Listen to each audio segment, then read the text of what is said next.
Hi, I'm Megan with Bethel Budgets. I'm here because it's more than just math. At some point, you might have built a budget. You've laid out your income, you've laid out your expenses, you thought it's simple, it's just math. I'll stick to what's on the paper. But then life happened and your budget didn't work out. And the reason is because it is more than just math. Please don't give up. Let's figure this out and let's do this together.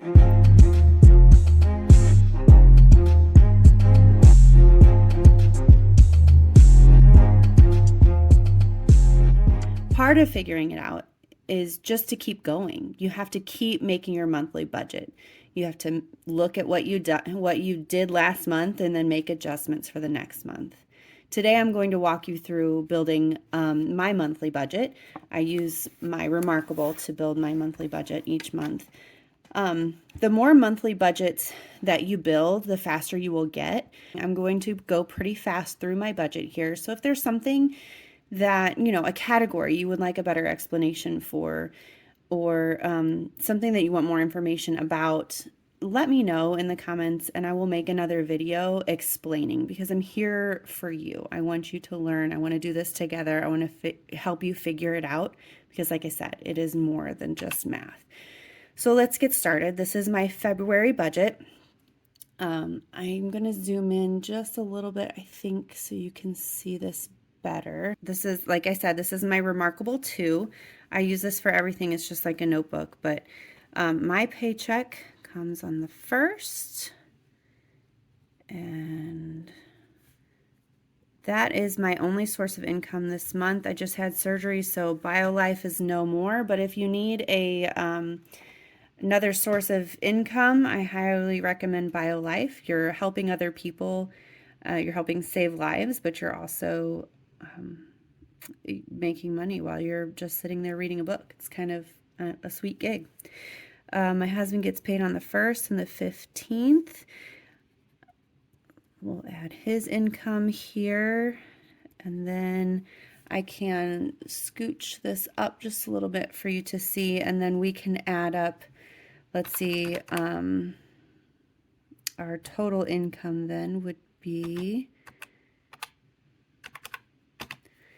put that at the bottom of the page, so that's our total. And then, so we would tithe off this. We are Christians, and in our family we tithe 10%.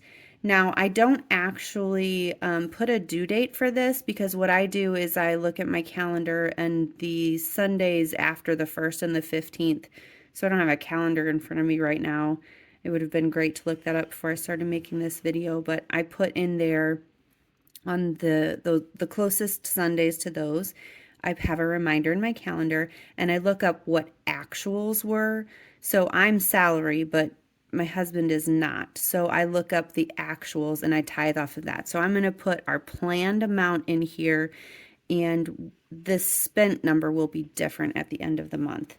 Our emergency fund is fully funded, so I don't have to worry about that. Now, our lump sum and our long-term funds, these are sinking funds.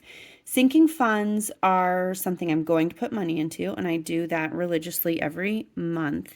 I just don't know the number yet until I get to the end of my budget, because I have some debt, because I just had surgery last month. So we have some debt. When I get to the end of our budget, I'll be dividing what I normally put straight into sinking funds between debt and sinking funds. So I'm making, on my notes page, I'm making notes of that. So I'll have a number here, and then I'll divide that up between my debt and my sinking funds. So we'll go back to the budget page that we were on. So sinking funds, I've been talking about these. Sinking funds are anything that you're saving up for. And there are two kinds of sinking funds that I talk about all the time. We've got lump sum sinking funds and long-term. So lump sum sinking funds are sinking funds that you're saving up for a little bit at a time over a period of time, but they have a due date. So lump sum funds, you can think of Christmas. Christmas, it happens in December. It has a due date.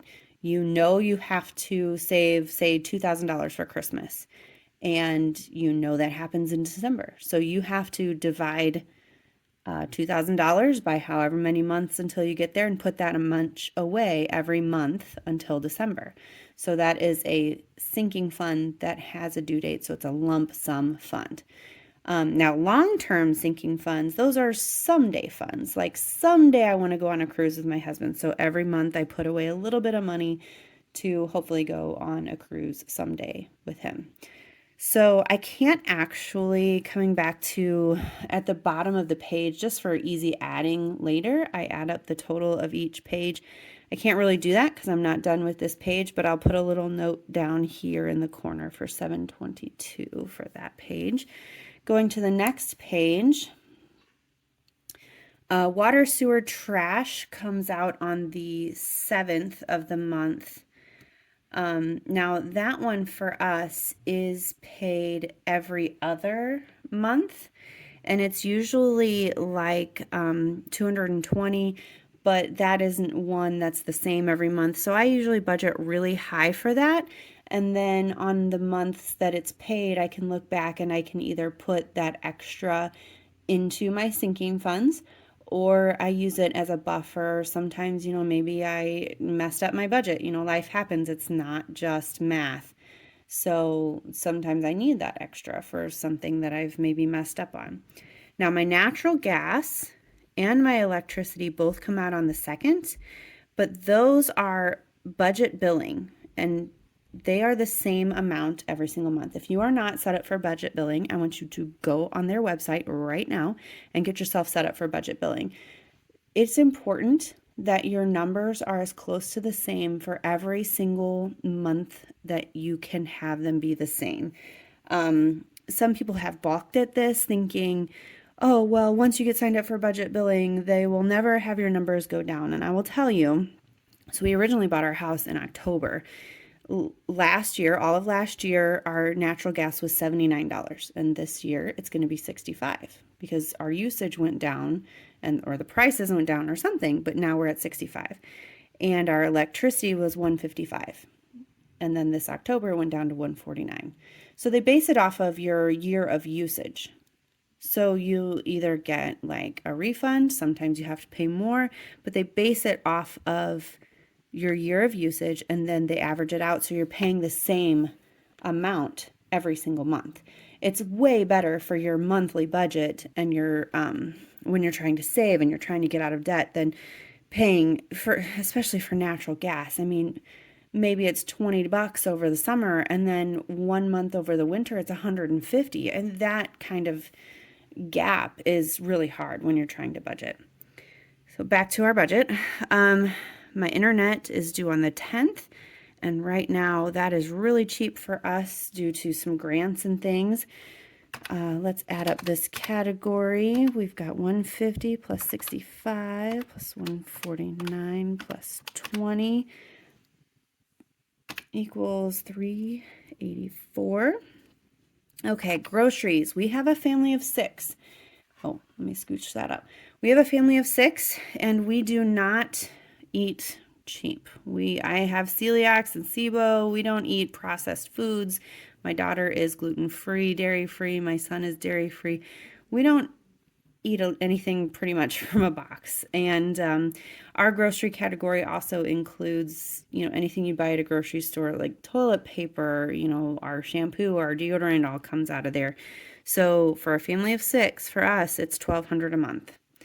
Now we still do buy things on sale, like whatever meat is on sale, we are stocking up on that. It's going in our freezer, and then we're eating out of our freezer. So that's how we do that.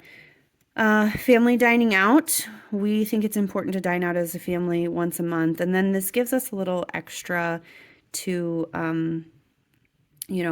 say we're running behind one night and we have a million things to do. Maybe we can hit the drive-through. Date night. Date nights are important. If you're not planning a regular date night with your spouse, please begin doing that.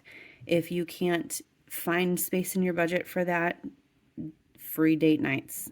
You can figure them out. My sister's the queen of it. Maybe I'll have her on my channel and she can tell you about it.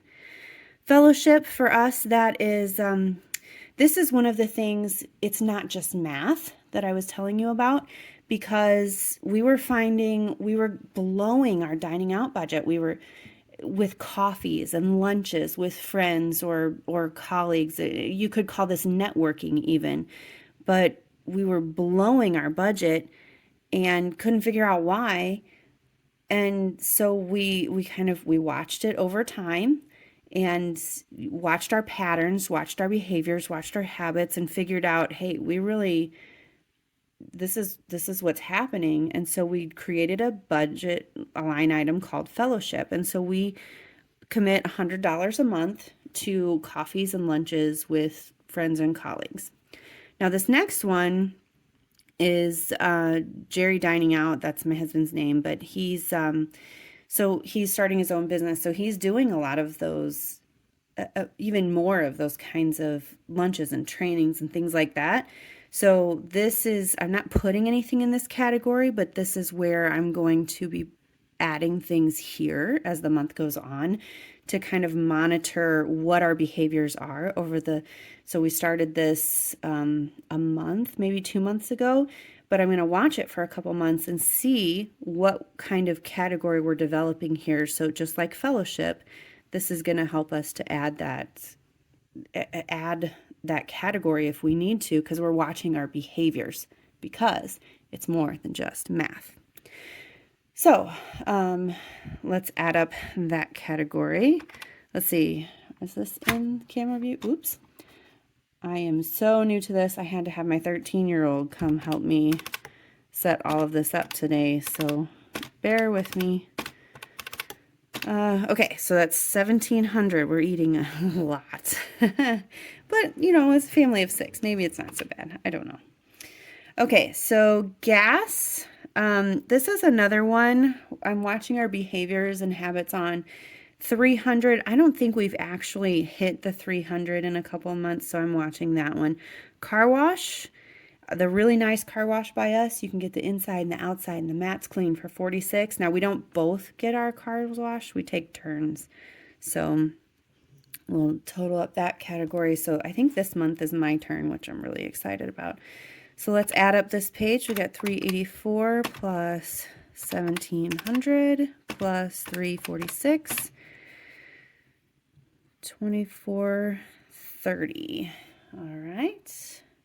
Okay, spouse's business. So this is on here because my husband started his own business, and last month we were still trying to get things separated. We started his own business account, but still some things were, commingled. And so I'm not putting anything in planned for this one, but I'm keeping it on here because I'm suspecting there might be a few things that still come out. Last month we had some issues with the bank thinking, his new business card, it was fraud. And so because it's a new card and he'd never used it before, and so whenever he'd swipe, they were constantly questioning him, is this really you? And then he'd use our card. So, I'm thinking some things might pop up in there, and I just want to have a place for it to land.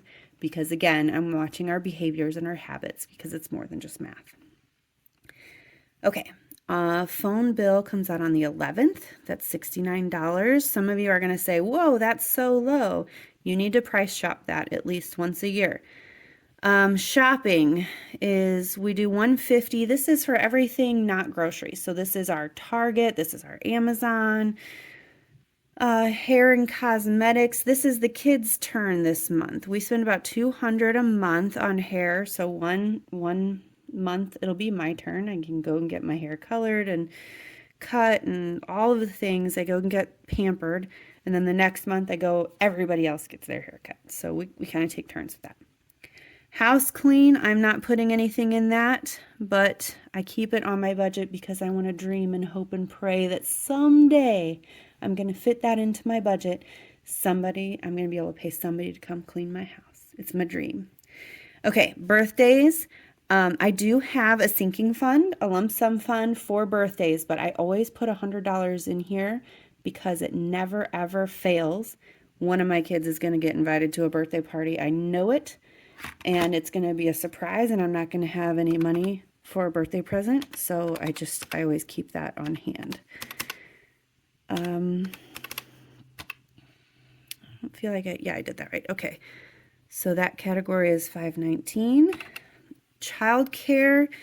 I'm fortunate enough to have 2 teenagers in the house now, so I don't often have to plan for a lot of childcare. But I want you to, if you're married, if you have kids and a significant other, I want you to plan a date night. Fit this into your budget somehow. Go for a walk instead of out to dinner and pay for a babysitter to watch the kids so you can go for a walk. So you have free, you don't have to pay for a meal, you can pay for childcare, and you're still getting quality time.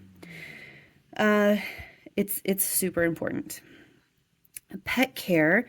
This comes out on the 2nd. We have a pet plan for our dogs. And then this is anything that we would buy at a pet store. So our dog food actually comes out of the grocery budget, but then we have a chinchilla and all of her special stuff comes from the pet store. So that comes out here. Entertainment. This is a multi-due date type of category. So this is our YouTube, our Google, this is our Accountable to You, our Bark. So I just put all of that into one. And the reason I'm putting all those due dates there is the next step of the budgeting process once you get your month set up is you're going to do by your paycheck week. So this comes in really important when you're lining it up by, okay, so this is my first of the month paycheck. Do I have enough money in this first of the month paycheck to meet all these bills, or do I need to do some juggling? So you do need to keep track of your due dates. Okay, education, tuition. Oh, Mosquito Squad, I skipped one. Mosquito Squad is seasonal, so I don't have to put anything in there right now, but I am saving up because if you do the whole year in advance, you get a discount.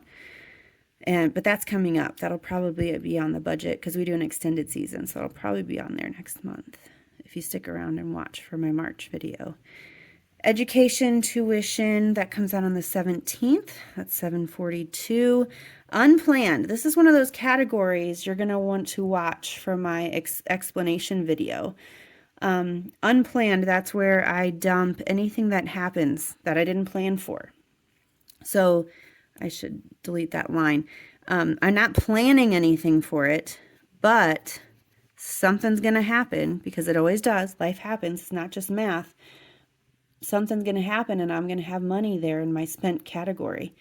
But I dump it into the unplanned. So I have a plan for my unplanned so that when something happens, when I have that budget meeting with my husband, I can sit and we can talk about it.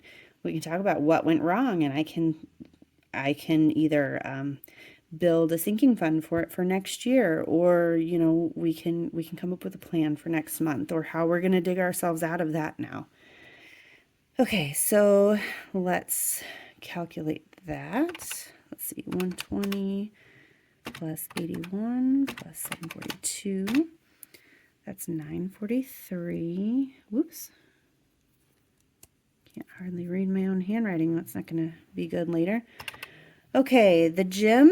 Can you guys see that? Okay, the gym comes out on the 17th. This is new this past month, and it came out on the 10th and the 17th. I'm not sure which is fees and which is the actual number.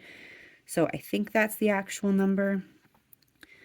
Supplements, I give us that amount every month. Sometimes it's way lower, sometimes it's that amount. But I always budget high, and then anything left at the end of the month. So we do planned, we do spent, and then the important thing is to close out your month. That's where a lot of people go wrong with the it's more than just math part, is they don't look at what the actuals were compared to what they planned, and then come up with a plan for what happened. So I'll take anything extra and I'll pluck it into savings. Doctor visits, I think it's a great idea, especially if you have young children, to keep enough on hand for a copay for each kid. Because like I have 4 kids, and when they were small, if one got sick, they were all going to get sick and they were all going to have a copay because they were all going to have to go to the doctor. It's just how life works. It's just how life works. Okay, counseling is not something I need to put anything in right now because my HSA is still, whoops, my HSA is still brand new. Later in the year, I keep that on there because later in the year, eventually my HSA will run out and I'll have to start budgeting for that. So 27 is 250 plus 100, 377. And let's add, whoops, didn't mean to do that. 377 plus 943. We're going to total up this page. That's 1839. Let's go on to the next page. We've got our mortgage here. That's due on the 1st. It is for most people. This is my mortgage. I don't have a car payment. Praise God. We paid that off in December. No, in January. So debt digging, I usually don't have anything, but I am going to have some medical debt that I need to take care of this month, which I'm really, really sad about. But, you know, life happens. It's more than, like I keep saying, it's more than just math. I'm going to go ahead and write this down because this is my original plan for the month. I was going to make an extra payment. What I did was I calculated how much, if I take my mortgage payment and divide it by, 11 now because it's February. And then, I did a lot of rounding up. But basically, if I do this, it should knock, I don't remember if it was 8 or 10 years. It should knock a good number of years off of my mortgage by the end. So I wanted to start making extra mortgage payments. So what this is this would be a whole extra mortgage payment by the end of the year. So I'm not sure if I'm going to do this or not. So I'm not going to total this category up just yet. I'm going to hold off on this and we're going to think about that in the notes page. Insurance, I don't fill this part in because I do sinking funds for my insurance. If you are paying your insurance monthly, you would write this in. But I want to highly encourage you to call your insurance company and get set up on a plan that is you're going to pay every 6 months or you're going to pay every year because you're going to save a percentage and you're going to save money that way. But you have to be consistent with paying yourself so you can pay them at the 6 months or at the year. So that's what I do for that. Now, this is my what else category. This is something my boss puts in at the end of every meeting or conversation. He always asks what else. And I thought it's just a wonderful habit to get into at the end of everything. It just makes you think. What else did we not talk about? What else did we miss? What else do we need to think about? So this is where I kind of have started putting other things. So the spouse spending, my husband gets spending money. And then each of my kids, when they turned 10 years old, they got an income.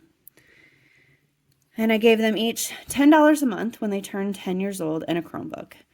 And I started teaching them how to budget. And their first job was to save an emergency fund that could cover the cost of their Chromebook. So they had to save an emergency fund for their Chromebook. So one day, that's another one of those videos that if you want to know more about, I can talk to you about how I've been teaching my kids how to budget. It's been really amazing. My son broke his phone and he was so thankful that he had enough money to replace his phone because he had an emergency fund. And he's 13. He's saving for a car. It's pretty cool. It's amazing. I'm very proud of them. Another thing is my transfers. This is not something I put money in, but this is for the sinking funds. So a lot will be going in here.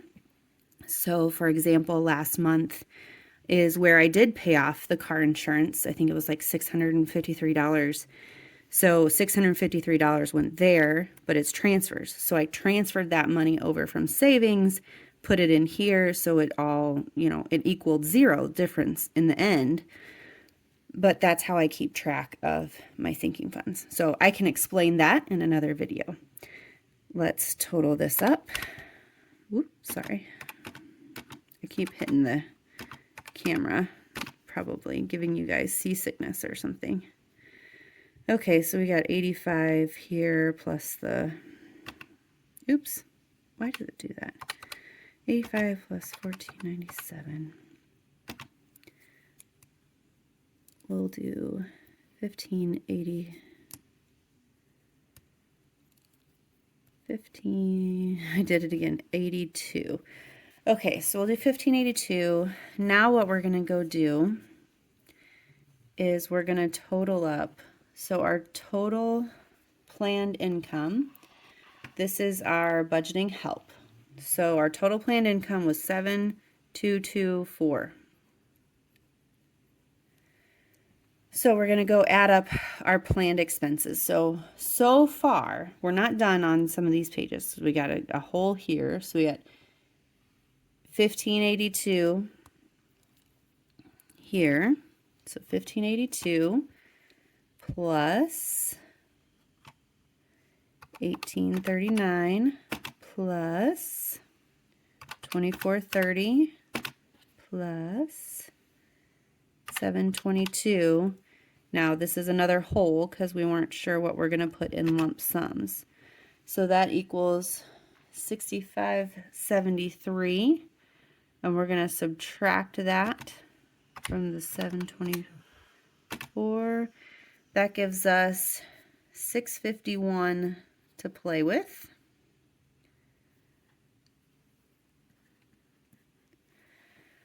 So I'm going to kind of divide that up now.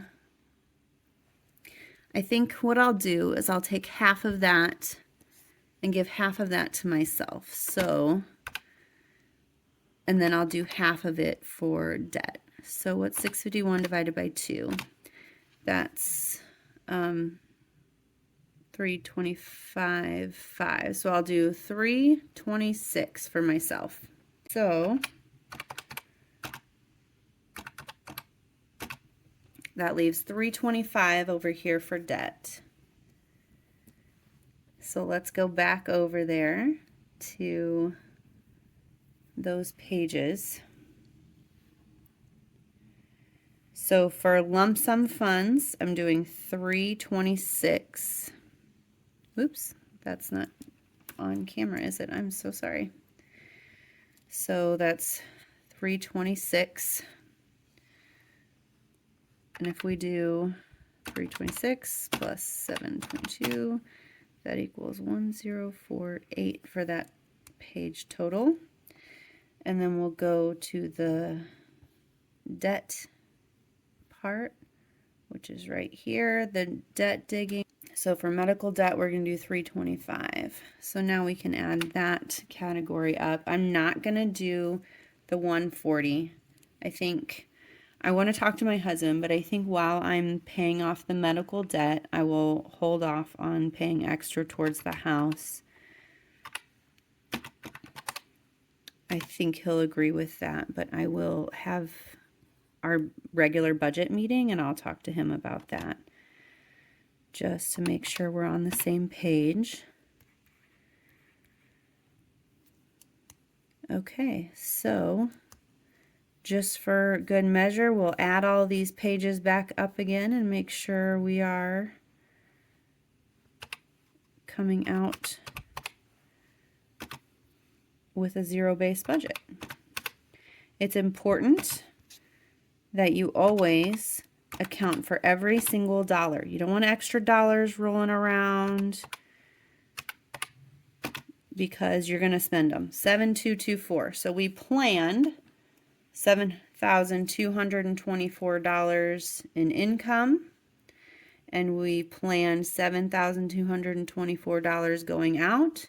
The difference is zero. This is super, super important that you're planning for zero.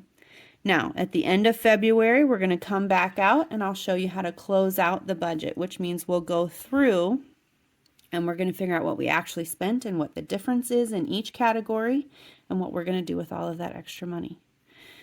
Or how we're going to fix anything we overspent, and we're going to examine those behaviors and talk about how the math didn't math and, how life caught up with us and how we're going to fix that. So thank you so much for spending this time with me and my very first YouTube video, and I hope you enjoyed budgeting with me, and I hope you let me know in the comments what you wanted, which categories, like the transfers, if you want to know more about that, or the unplanned, or how I budget with my children, or how I do a budget meeting with my husband maybe. Let me know what you want to know more about, and I'm happy to share that information. Until then, keep going. Let's do this together. We can get through this. You've got this. Talk to you later. Bye.